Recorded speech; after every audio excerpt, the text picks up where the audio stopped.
너희 부모에게 순종하라는 말씀을 주셨습니다. 할렐루야. 옆에 계신 성도님들과 축복의 인사를 하겠습니다. 참 잘 오셨습니다. 잘 오셨습니다.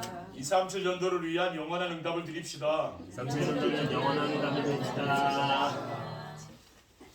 오늘은 교회에서 예배를 드리지 않고 야외 예배로 하나님께 영광 돌리게 됨을 감사드립니다. 아름다운 장소를 제공해 주신 김기문 권사님, 박웅남 권사님 가정에도 하나님의 큰 은혜가 임하길 바랍니다. 이 자리에 함께 주신 우리 성도님들께도 감사를 드립니다. 5월은 가정의 달입니다. 지난 첫째 주일에 어린이 주일에 하나님이 우리에게 주신 말씀은 마가다락방 응답을 누리는 교회입니다. 마가다락방 응답을 누리는 교회는 새 절기의 축복이 성취된 응답을 누리는 교회이고 약속의 말씀이 성취된 응답을 누리는 교회이며 전도와 선교의 문이 열리는 응답을 받는 교회라고 했습니다.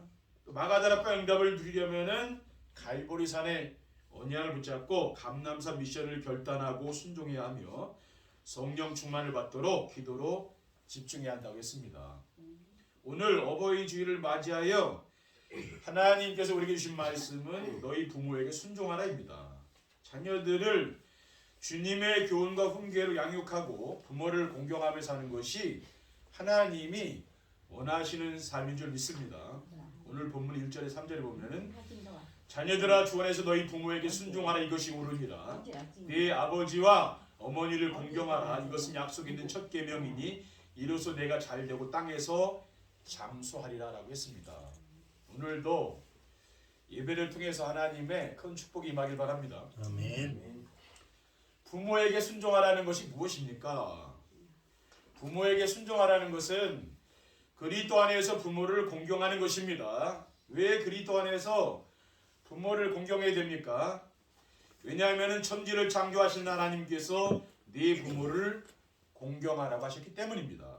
신명기 5장 16절에 너는 네 하나님 여호와께서 명령한 대로 네 부모를 공경하라.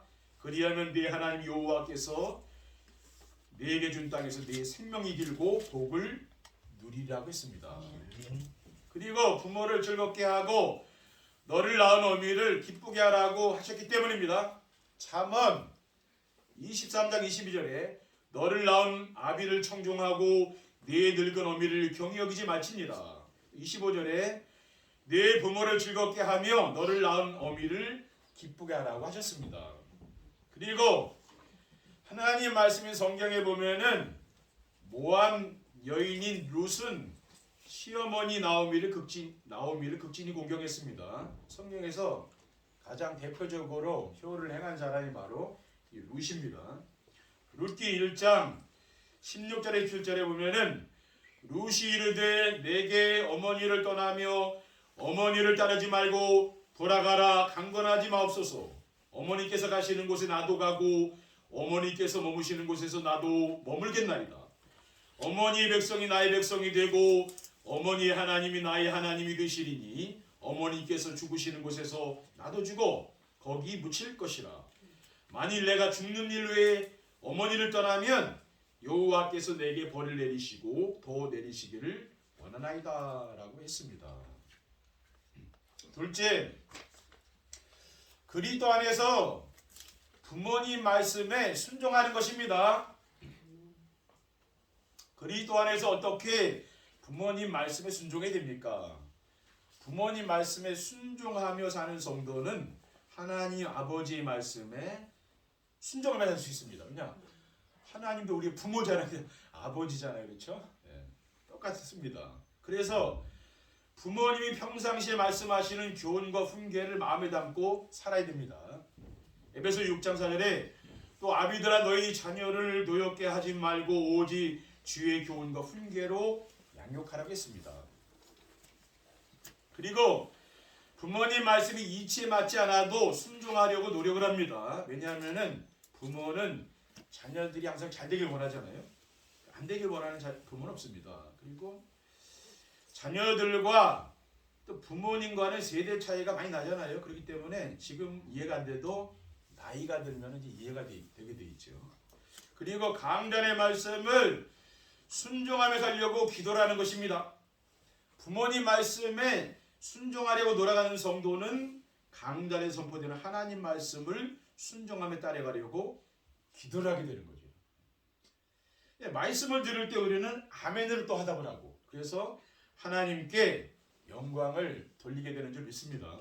셋째, 그리스도 안에서 부모님을 기쁘시게 해드리는 것입니다. 왜 그리스도 안에서 부모님을 기쁘시게 해드려야 됩니까? 골로새서 3장 20절에 보면은 자녀들아 모든 일에 부모에게 순종하라 이는 주 안에서 기쁘게 하는 것이니라고 했습니다. 그러니까 모든 일에 부모님에게 순종하는 것이 우리를 죄와 사탄의 권세에 해방하신 그리스도를 기쁘시게 해드리는 것이기 때문입니다. 부모님이 걱정하지 않도록 마음을 평안하게 해드리는 게 좋죠. 그리고 연세가 들면은 외롭잖아요. 젊을 때는 뭐 친구도 많지만은 나이가 들면은 외롭잖아요. 혼자 살고. 그래서 부모님의 친구가 되어주는 거죠. 부모님의 친구가 되어준다는 것은 오늘 하루 있었던 일들을 부모님에게 이야기하고 말벗이 되어주는 겁니다. 그렇죠? 같이 대화하는 겁니다. 부모님이 멀리 떨어져 사시는 성도들은 부모님께 전화를 해서 안부를 묻고 일상생활에서 일어나는 일들을 가지고 대화를 나누고 또 강단에서 내가 은혜 받은 말씀을 또 부모님에게 전해드리는 거죠. 그리고 부부가 싸우지 않고 형제들과 화목하게 지내야 됩니다. 로마서 12장 10절에 11절에 보면은 형제를 사랑하며 서로 우애하고 존경하기를 서로 먼저 하며 부지런하여 게으르지 말고 열심을 품고 주를 섬기라고 했습니다. 또 17절에 18절에 보면은 아무에게도 악을 악으로 갚지 말고 모든 사람 앞에서 선한 일을 도모하라. 할 수 있거든 너희로서는 모든 사람과 더불어 화목하라고 했기 때문입니다. 부모에게 순종하며 살려면 어떻게 됩니까? 부모에게 순종하며 살려면은 그리스도의 비밀을 알고 누리도록 해줘야 됩니다. 왜 부모님이 그리스도의 비밀을 알고 누리도록 해줘야 됩니까? 왜냐하면은 인생의 근본 문제는 하나님 떠나면서 시작됐기 때문입니다. 창세기 2장 16절 17절에 보면 여호와 하나님이 그 사람을 이끌어 에덴 동산에 두어 그것을 경작하며 지키게 하시고 여호와 하나님이 그 사람에게 명하여 이르시되 동산 각종 나무 열매는 내가 이모로 먹되 선악을 알게 하는 나무 열매는 먹지 말라. 네가 먹는 날에는 반드시 죽으리라고 했습니다. 아담과 하와가 사탄의 속임수에 넘어가 하나님이 금하신 선악과를 따먹고 창조주 하나님을 떠나 인생의 모든 문제가 시작된 거니까 모든 문제는 하나님을 떠나서 온 겁니다. 노아 시대에 창세기 6장 1절 2절에 사람이 땅에 번성하기 시작할 때 그들에게서 딸들이 나니 하나님의 아들들이 사람의 딸들의 아름다움을 보고 자기들이 좋아하는 모든 여자를 아내로 삼는지라 라고 했습니다. 창세기 11장 4절에 5절에 자 성읍과 탑을 건설하여 그 탑 꼭대기를 하늘에 닿게 하여 우리 이름을 내고 온 지면에 흩어짐을 면하자 했더니 여호와께서 사람들이 건설하는 그 성읍과 탑을 보려고 내려오셨더라. 그러니까 바벨탑은 무너졌죠. 그러니까 우리 인간이 뭡니까? 하나님과 같이 되려는 또 성공 중심으로 사는 것. 그게 바벨탑 아닙니까? 그래서 하나님을 떠난 모든 사람은 자기 중심, 물질 중심, 세상, 성공 중심의 삶을 살고 있는 거죠. 세상은 발전할수록 갈수록 뭡니까? 세상은 점점 어려워지고 있는 거죠. 그렇죠? 앞으로 좋은 세상이 오는 게 아니고 점점 어려운 세상이 오게 됩니다. 그렇죠? 그리고 인생 모든 문제 해답은 하나님을 만나고 누리는 겁니다. 인간의 생사복을 주관하시는 창조주 하나님을 모르고 인생의 문제가 시작되었기 때문에 인생 문제의 완전한 해답은 뭡니까? 하나님 만나 그 하나님과 내가 함께 사는 것이 그거밖에 다른 거 없는 거죠. 그렇죠? 세상 것은 아무리 우리가 가져도 그것 가지고는 어떻게 됩니까? 인생 문제 해결 안 된다는 거예요. 창세기 5장 21절에서 23절에 에녹은 65세에 무드셀라를 낳았고 무드셀라를 낳은 후 300년을 하나님과 동행하며 자녀를 낳았으며 그 구 365세를 살았더라. 그러니까 이 에녹은 뭡니까? 하나님과 늘 동행한 사람이잖아요. 그렇죠? 그리고 하나님 만나는 길은 오직 그리스도가 길입니다. 다른 길이 없어요. 성령 충만한 베드로는 뭐라고 했습니까? 사도행전 4장 12절에 다른 이로서는 구원을 받을 수 없나니 천하 사람 중에 구원을 받을 만한 다른 이름을 우리에게 주신 일이 없음이라고 했어요. 아멘. 오직 그리스도 외에는 이 세상에 구원받을 이름이 없다, 이렇게 법정에서 이제 증거하는 거 아닙니까? 둘째, 기도응답의 비밀을 알고 누리도록 해줘야 됩니다. 어떻게 부모님이 기도응답의 비밀을 알고 누리도록 해줘야 됩니까? 말씀을 통해 기도로 그리스도를 깊이 알고 체험하는 겁니다. 사도 바울은 빌립보서 3장 7절 8절에 그러나 무엇이든지 내가 유익하다는 것을 내가 그리스도를 위하여 다 해로 여길 뿐더러 또한 모든 것을 해로 여기면 내 주 그리스도라는 지식이 가장 고상하기 때문이라. 그리스도라는 지식이 최고 지식이라는 세상 지식 이것보다 이 하나님 말씀 이 지식이 최고라는 거죠. 내가 그를 위하여 모든 것을 잃어버리고 배설물로 여김은 그리스도로 얻고 그 안에서 발견되려 하면 나는 세상 것을 배설물로 여긴다 그러잖아요. 그러면서 그리스도로 얻고 그 안에서 발견된다. 그러니까 우리가 뭐 기도로 뭡니까? 이 복음을 우리가 체험해야 되는 거죠. 그리고 말씀을 통해 깨달은 그리스도를 기도로 누릴 수 있어야 됩니다. 골로새서 2장 6절에 7절에 그러므로 너희가 그리스도 예수를 주로 받았으니 그 안에 생하되 그 안에 뿌리를 박으며 세움을 받아 교훈을 받은 대로 믿음에 굳게 서서 감사함을 넘치게 하라 그랬죠. 그리스도 예수 이 복음으로 뿌리를 내리라고 말이에요. 그렇죠? 그 나무도 뿌리를 내려야 그 자라서 열매가 맺는 거 아닙니까? 우리 신앙도 마찬가지예요. 복음의 뿌리를 깊이 내리면 어떻게 됩니까? 믿음이 자라게 돼서 늘 감사가 이게 생활이 된다. 그렇죠? 불평, 분노, 원망 이러면 점점 없어지고 뭐가 좋은지 늘 늘 감사합니다. 이런 이야기를 하는 거죠. 사람들에게 뭡니까? 늘 감사합니다. 그렇죠? 그렇게 사람이 이렇게 바뀐다 그 말이에요. 그리고 기도로 보좌의 축복과 시공간 초월과 에덴 동산의 축복을 누리는 것입니다. 보좌의 축복은 무엇입니까? 창조주 하나님이 함께 하시는 축복을 누리며 사는 거예요. 이사야 41장 10절에 두려워하지 말라 내가 너와 함께함이라 놀라지 말라 나는 내 하나님이 됨이라 내가 너를 굳세게 하리라 참으로 너를 도와주리라 참으로 나의 의로운 오른손으로 너를 붙들리라고 했어요. 하나님이 함께 하시니까 두려워하지 말라는 거죠. 우리가 이런 말씀을 암송하고 살면은요 세상 두려움이 없어집니다. 시공간 초월의 축복은 하나님은 언제 어디서든지 시간과 공간을 초월하여 역사하는 분입니다. 요한복음 14장 26절에 보혜사고도 아버지께서 내 이름으로 보내신 성령 그가 너에게 모든 것을 가르치고 내가 너에게 말한 모든 것을 생각나게 하리라고 했어요. 성령께서 늘 우리의 삶을 인도해 가시잖아요. 그렇죠? 또 에덴 동산의 축복은 무엇입니까? 하나님이 함께 계시니 부족함이 없는 축복을 누리는 겁니다. 하나님이 성삼위 하나님 우리 안에 계시니까 그게 에덴 동산의 축복이에요. 빌립보서 4장 19절에 나의 하나님이 그리스도 예수 안에서 영광 가운데 그 풍성한 대로 너희 모든 쓸 것을 채우시라 했어요. 하나님께서 여러분에게 필요한 것 부족함이 없도록 하나님이 채워주시는 것을 믿으시기 바랍니다. 아멘. 그게 바로 에덴 동산의 축복입니다. 셋째, 전도의 축복을 알고 누리며 살도록 해줘야 됩니다. 어떻게 부모님이 전도의 축복을 알고 누리며 살도록 해줘야 됩니까? 전도는 임마누엘의 열매를 든 하나님이 나와 함께하기 때문에 나오는 열매가 바로 전도입니다. 그렇죠?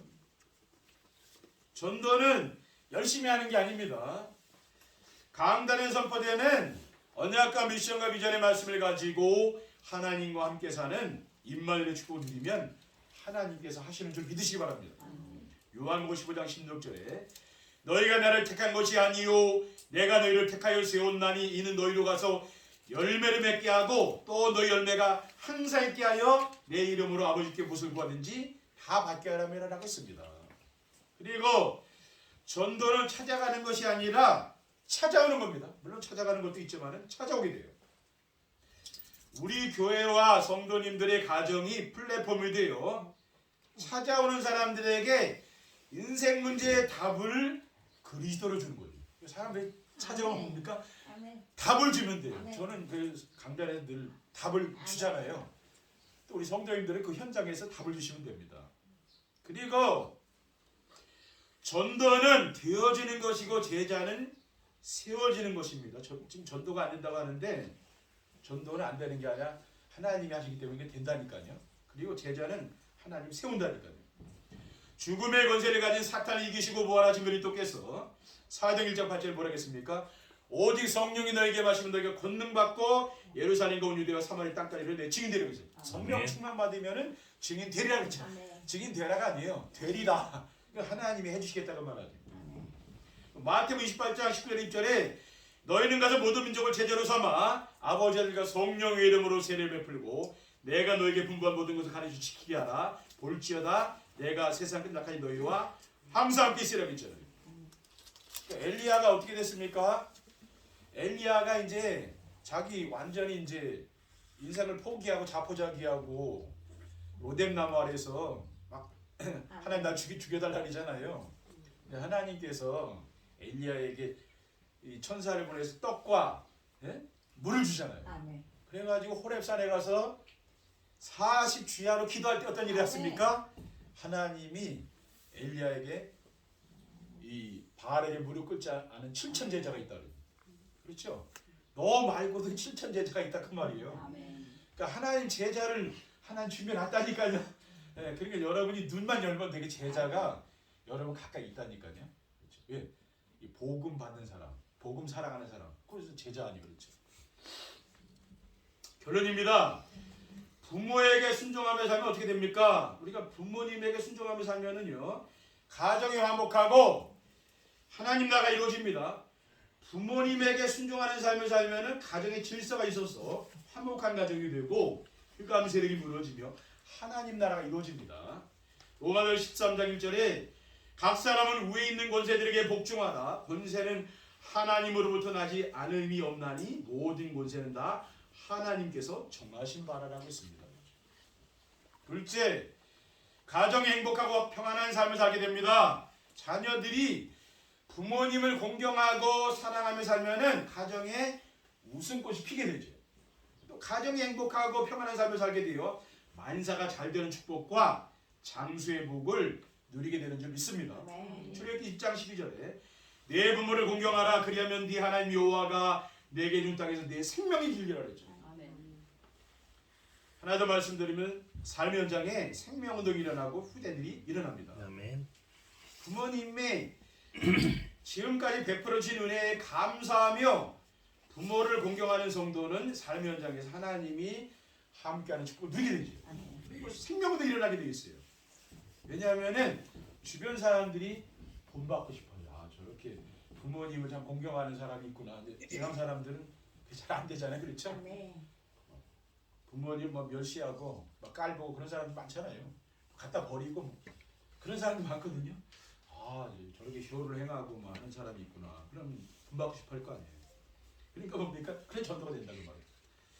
후대들이 오직 복음으로 세워져 가문과 지역과 시대를 살리는 역사가 이번 한 주간도 일어날 줄 믿습니다. 오늘 야외 예배를 하는 게 영광 드리는데 오늘도 이 시간 이후에 하나님의 큰 은혜가 임할 줄 믿습니다. 기도하겠습니다. 하나님 감사합니다. 오늘 주신 언약의 말씀을 굳게 붙잡고 우리들이 부모님을 잘 공경하고 우리 후대들을 잘 주의 교훈으로 양육할 수 있도록 인도해 주시옵소서. 우리 주 예수 그리스도의 이름으로 기도합니다. 아멘.